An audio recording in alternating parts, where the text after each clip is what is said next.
చూసి సంతోషమేస్తుంది.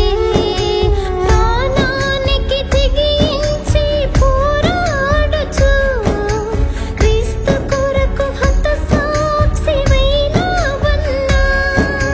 ప్రాణానికి తెగించి పోరాడుచు క్రీస్తు కొరకు హతసాక్షివైనావన్నా.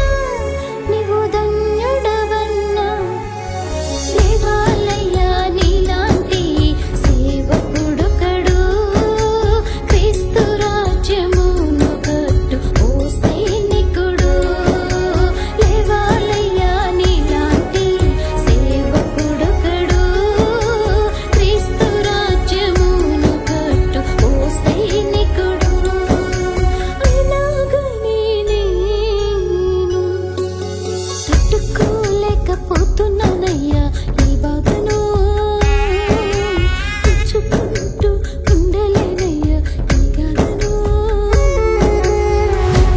మనిషిని హిందువుగా చూడద్దు, ముస్లింగా చూడద్దు, క్రైస్తవుడిగా చూడద్దు, బౌద్ధుడిగా చూడద్దు. మనిషిని మనిషిగా. కష్టమా? చాలా కష్టం. చాలా ఈజీగా, చాలా కష్టం. మతం తట్టుకోలేదు, బట్టలు చింపేసుకుంటుంది.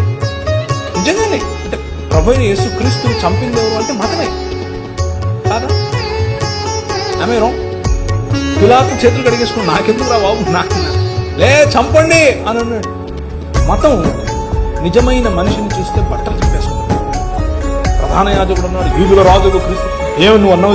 అవును, నువ్వు అన్నట్టే